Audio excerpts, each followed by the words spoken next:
நண்பர்களுக்கு வணக்கம். மற்றுமொரு காணொளியில் உங்களை சந்திப்பதில் நான் மிக மகிழ்ச்சி அடைகின்றேன். நண்பர்களே, எம்ஏஜி டிஎன்பிஎஸ்சி அகாடமியிலிருந்து சில நடப்பு நிகழ்வுகளை காண்போம். நண்பர்களே, இன்று நாம் காண இருப்பது தமிழ்நாடு மாநில கல்விக் கொள்கை 2025. சரிங்களா? State education policy 2025. இது எப்போ அறிமுகப்படுத்தப்பட்டது, எப்போ வெளியிட்டாங்க அப்படின்னா 8 ஆகஸ்ட் 2025. அதாவது 8/8/2025 ஞாபகம் வச்சுக்கலாம். சரிங்களா? சரி, எதுக்கு இந்த தமிழ்நாடு மாநில கல்விக் கொள்கை 2025 கொண்டு வந்தாங்க?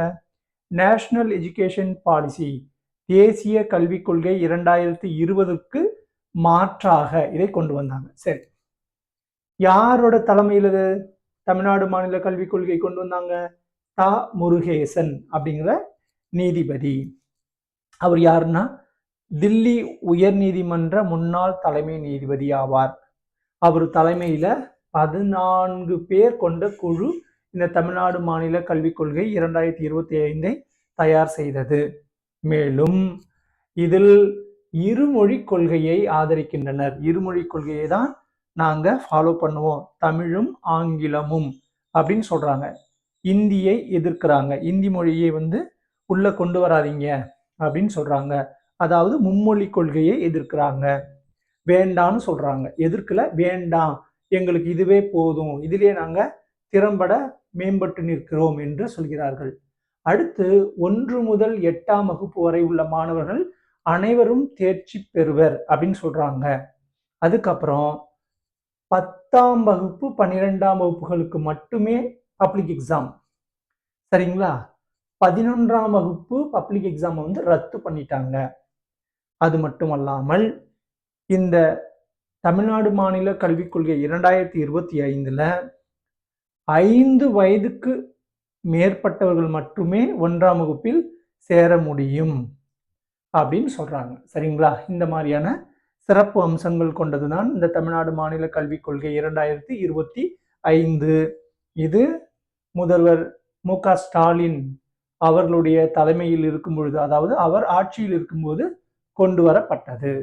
சரி நண்பர்களே, அடுத்து வாங்க பார்க்கலாம். மாநில பட்டியல், பொது பட்டியல் என்ன மாறி இருக்கு, எதை ஏற மார்க் மாற்றி போட்டிருக்கோம் பார்த்தீங்களா? அது ஒன்றும் இல்லைங்க.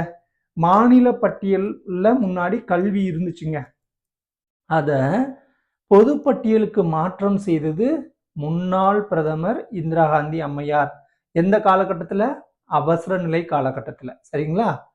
அப்போ எமர்ஜென்சி பீரியட்ல மாநில பட்டியலிருந்து பொது பட்டியலுக்கு மாத்தினாங்க. அதன் பிறகுதான் இந்த எஜுகேஷன் பாலிசியில நிறைய ஒரு மோதல்கள், அதாவது சென்ட்ரல் கவர்மெண்ட்டுக்கும் ஸ்டேட் கவர்மெண்ட்டுக்கும் இடையில மோதல்கள் ஏற்பட முக்கியமான காரணமாக இருந்தது. சரி, இவர் யாருங்க? அபுல் கலாம் ஆசாத். அவர் தான் முதல் இந்திய கல்வி அமைச்சர். சரிங்களா? அடுத்து பாருங்க, பல்கலைக்கழக கல்வி ஆணையம் எந்த ஆண்டு தோற்றுவிக்கப்பட்டது? பல்கலைக்கழக கல்வி ஆணையம் எந்த ஆண்டு தோற்றுவிக்கப்பட்டது? கொஸ்டின் மார்க் போட்டுடுங்க, நான் ஆன்சர் சொல்ல போதில்லை, க்ளூ மட்டும் சொல்றேன் பாருங்க. நம்ம நாடு சுதந்திரம் அடைந்த ஆண்டிற்கு அடுத்த ஆண்டு. சரிங்களா? இப்போ உங்களுக்கு விடை ரொம்ப கஷ்டம் இல்லைன்னு நினைக்கிறேன், பார்த்துக்கங்க.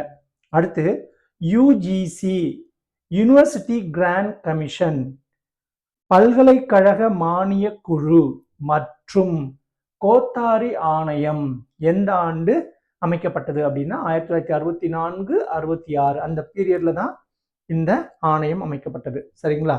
அடுத்து பாருங்க, NCERT, மத்திய அரசு தேசிய கல்வியியல் ஆராய்ச்சி மற்றும் பயிற்சி குழு எந்த ஆண்டு? 1961.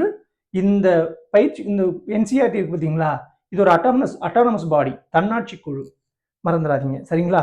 அடுத்து 1952, 1953 இந்த வருடம் அப்படிங்கிறது நீங்க வந்தா நீங்க ஞாபகம் வைத்துக் கொள்ள வேண்டியது, இந்த ஆண்டுகளில்தான் இடைநிலை கல்வி ஆணையம் அமைக்கப்பட்டது.